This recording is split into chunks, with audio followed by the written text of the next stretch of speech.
malaking bagay talaga yung nanonood tayo pag may ginagawa yung ating mga mekaniko or electrician. Kasi nawalan ako ng signal light kanina, lahat hazard, nawala siya, ubos talaga. Nawala yun siya nung pag signal ko ng kanan kasi kakanan nga ako.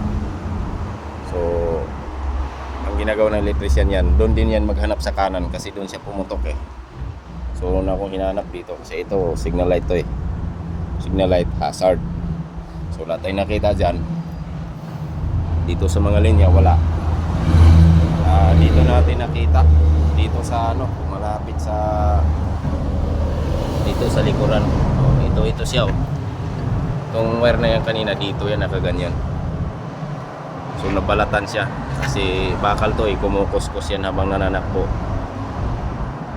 So nilagyan muna natin ng electrical tape. Tapos inalis na rin natin dyan sa piston na yan para di na siya kukuskus ulit. Ganyan na siya.